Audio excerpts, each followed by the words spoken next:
Hi guys, අවුරුද්දකට කලින් Apple ලා එයාලගේ M2 chip එක රිලීස් කරා. Recently Halloween වලට එයාලා Scare Fest කියලා event එකක් තිබ්බා. ඒකේ එයාලා අලුත් M3 chip එක රිලීස් කරා.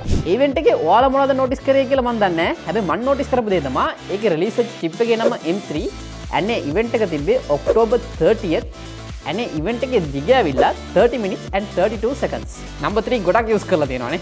So jokes apart මේ event එකේ එයාලා රිලීස් කරපු chip මොනවද කියලා බැලුවොත් M3, M3 Pro ඒ වගේම M3 Max මේ chips ඇත්තටම හොඳට perform කරනවාද? ලොකු performance leap එකක් තියනවාද?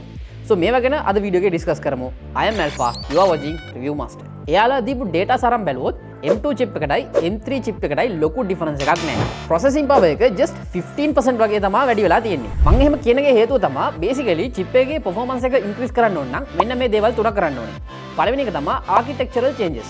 දෙවෙනි එක තමයි specs වැඩි කරන එක. ඒ කියන්නේ 4 cores තිබ්බොත් ඒක 8 cores කරනවා නැත්නම් 8 cores තිබ්බොත් ඒක 12 cores කරනවා වගේ දේවල්. එහෙම නැත්නම් TSMC කියලා company එකක් තියෙනවා. Taiwan Semiconductor Manufacturing Company කියලා. එයාලා අවුරුද්දෙන් අවුරුද්දට අලුත් technologies හොයාගන්නවා. example එකක් විදියට 4 nanometer processor එක එයාලා 3 nanometer කරනවා අන්න ඒ වගේ.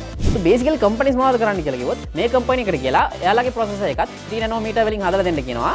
ඒකෙන් එන performance leap එක මෙයාලගේ graph එකට add කරගන්නවා. So මේ සැරේ Apple කරලා තියෙන්නේ අන්න ඒ වගේ වැඩක්. So මේ processor එකේ කිසිම spec change එකක්වත් architectural changes එකක්වත් කරලා නැහැ. එහෙම කරලා තිබ්බනම් performance difference එක මේකට වඩා වැඩියෙන් අපිට බලා ගන්න තිබ්බා. මම කියන්නේ M3 chip එකේ performance leap එකක් නැහැ කියලා. performance leap එකක් තියෙනවා. හැබැයි noticeable performance leap එකක් නැහැ. ඒ වගේම Scare Fest event එකෙන් එයාලා කියලා දිනවා Apple එකට ray tracing ඒ වගේම mesh shading features වගේ දේවල් ගේන්න යනවා කියලා. හැබැයි Windows users ලා වෙන අපි දන්නවා මේවා Windows වල ඉස්සර දැම්ම තිබ්බ features කියලා. හැබැයි Apple ලා එයාලා අලුතින් මේක හොයාගත්තා වගේ showcase කරලා තිබ්බා. So මේ event එකේ එයාලා gaming and game development වලට importance එකක් දෙනවා වගේ පෙන්නලා තිබ්බා. So මං හිතන්නේ කොහොමද ඒක possible වෙන්නේ කියලා because ගොඩක්ම games run වෙන්නේ DirectX එක මත. අපි wait කරලා බලමු මොනවද එයාලා කරන්න යන්නේ කියලා. Apple ලා M3 chip එක release කරනකොට එහා පැත්තෙන් Qualcomm ලා එයාලගේ x86 කියන chip එක release කරා. because ගොඩක් කට්ටිය ඒක ගැන දැනුවත් නැතුව ඇති because Apple එකක් release කරා නම් ඒක ලොකුවට trending වෙනවා.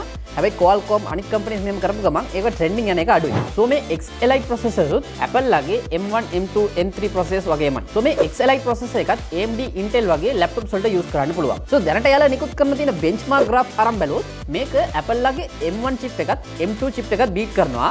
M3 chip එක දැන් තමයි release වුනේ. ඒ නිසා ඒකට හරි datas නැහැ.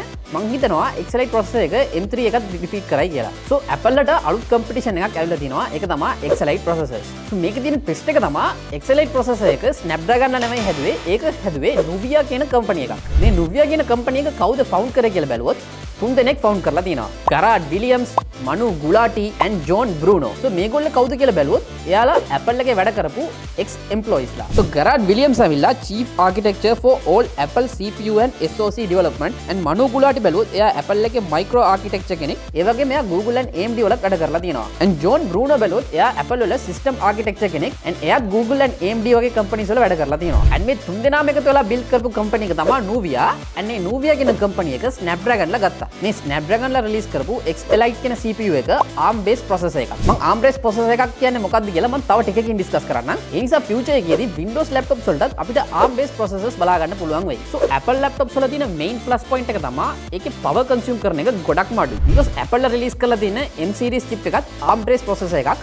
ARM based processors power consume කරන එක ගොඩක්ම අඩුයි. ඔයාලට doubt එකක් ඇවිල්ලාද මොනවද මේ ARM based processors කියන්නේ කියලා. මම ඔයාලට ඒක super simple විදියට explain කරන්නම්. basically processors types දෙකක් තියෙනවා. එකක් x86 processors අනිත් එක ARM based processors. මේ ලෝකේ Intel and AMD මේ දෙගොල්ලන්ට විතරයි x86 processors හදන්න පුළුවන් because ඒකට අදාළ rights patent and technologies තියෙන්නේ එයාලා ගාව විතරයි. So අනිත් companies like Apple, Exynos, Snapdragon වගේ companies එයාලා හදන්නේ ARM based processors. ඔයාලා Windows laptop එකයි MacBook උත් compare කරලා බැලුවොත් ඔයා මොන Windows laptop එකක් ගෙනල්ලා තිබ්බත් හොඳම battery performance එක බලා ගන්න පුළුවන් වෙන්නේ MacBook වල. මේකට reason එක තමයි ඒකේ තියෙන ARM based processor එක. So ගොඩක් so called social media influencers ලා සල්ලි ගන්න නැතුවම නිකම්ම Apple products promote කරනවා. So Apple products එකට එයාලා ඒකට අරන් videos දාලා අරන් මේවා දාලා ඒක over hype කරලා තියෙනවා.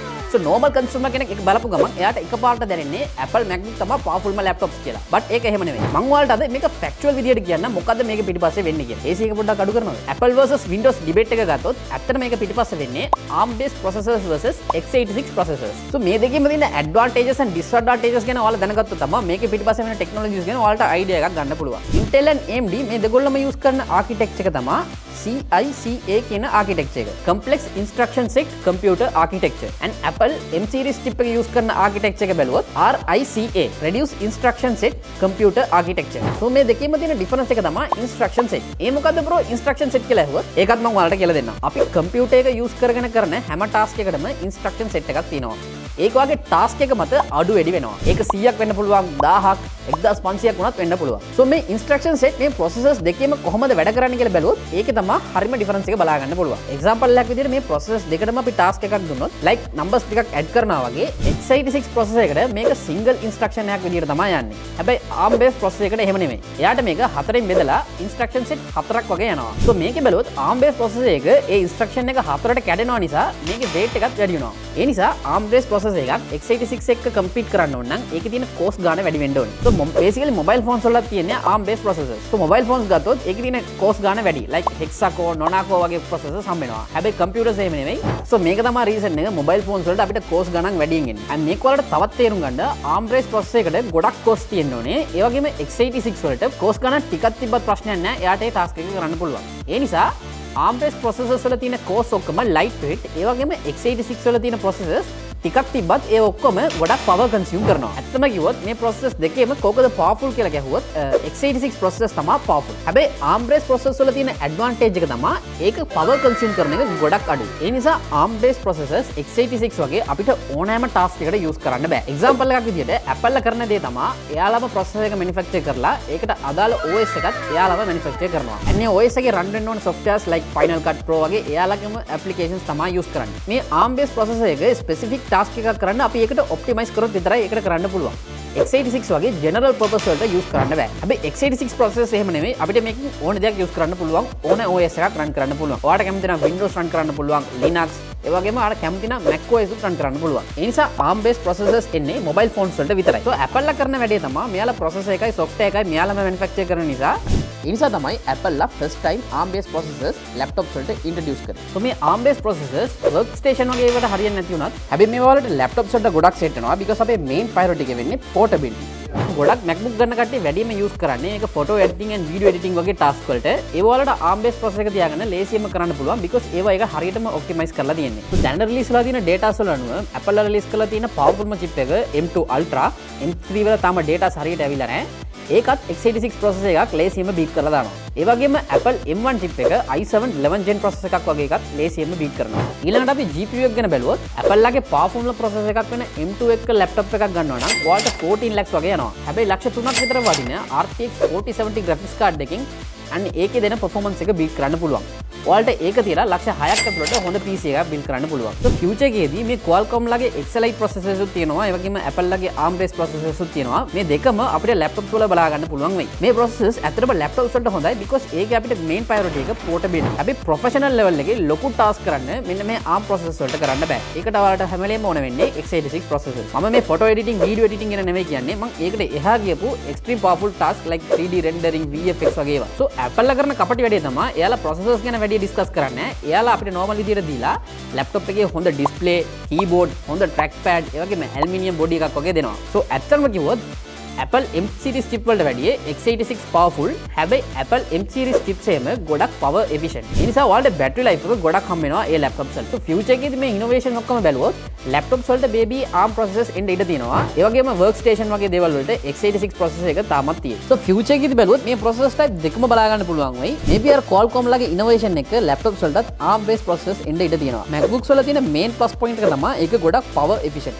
මේකට main reason එක මම කලින් කිව්වා වගේ ARM based processors මේ ARM based processors වලට special feature එකක් තියෙනවා. එයාලට පුළුවන් අවශ්‍ය නම් cost completely shut down කරන්න. හැබැයි x86 processors වලට ඒක කරන්න බෑ. So මේකත් එක reason එකක් battery life එකට බලපානවා. and Apple තවත් දෙයක් use කරනවා battery life එක efficient කරන්න. ඒක තමයි SoC, system on chip. So මේක මොකක්ද කියලා මම ඔයාලට explain කරන්න. So PC එකක් අපි ගත්තොත් අපිට processor එක බලා ගන්න පුළුවන්. ඒ වගේම චුට්ටක් දුර ගියපු ගමන් GPU එක බලා ගන්න පුළුවන්. ඒත් එක්කම තව දුරකින් තමයි RAM එක තියෙන්නේ. මෙන්න මේ components දුරින් තියෙන නිසා මේකේ data transfer කරන යනකොට පොඩි latency එකක් ඇති වෙනවා. ඒ latency එක වළක්වන්න ඕන නම් ගොඩක් power ඕන වෙනවා. ඒක supply වෙන්නේ ඔයාලගේ PC එකේ තියෙන SMPS එකේ. So මෙතන ප්‍රශ්නයක් නැහැ. එයා අවශ්‍ය කරන power එක volt adapter එක හරහා ගන්නවා. ඒ වගේම Windows laptops ගත්තත් ඒකිනුත් එහෙමයි. PC වල components වගේ ලොකු දුරක් නැති වුණාට තාමත් ඒකේ පොඩි distance එකක් තියෙනවා. So ඒකෙත් latency එකක් ඇති වෙනවා. ඒකටත් power එක දෙන්න ඕන නම් එයා ගන්න අපේ battery එකෙන්. ඒක තමයි ඔයා gaming laptop එකේම ගත්තොත් power එකට connect කරලා තමයි ඒකේ full power එක එන්නේ. power එකෙන් remove කරපු ගමන් ඒකේ automatically power එක බහිනවා. හැබැයි Apple ලා SoC කියන method එක use කරනවා. ඒක තමයි system on chip. එක chip එකේම RAM එකයි GPU CPU ඔක්කොම බලා ගන්න පුළුවන්. So මේකේ මොනවද වෙන්නේ කියලා බැලුවොත් ඔක්කොම components එක board එකේම තියෙන නිසා ඒකෙන් එහාට මෙහාට යන distance එක ගොඩක් අඩුයි. ඒ නිසා latency එක ගොඩක් අඩු වෙනවා. ඒ නිසා දෙන්න ඕනේ power එකත් ගොඩක් අඩුයි. So final result එකක් හැටියට battery life එක ගොඩක් හම්බ වෙනවා. ඒ නිසා තමයි අර MacBooks වල ඔයා charge එකට plug කරගෙන හිටියත් ඔයාලට එකම performance එකයි හම්බෙන්නේ. ඒ වගේම ඔයා charge එක remove කරත් ඔයාලට same performance එක හම්බ වෙනවා. So මේකෙන් ඔයාලට idea එකක් ඇවිල්ලා ඇති කොහොමද මේ ARM based processors ඒ වගේම x86 processors perform වෙන්නේ කියලා. So final conclusion එක මේක තමයි.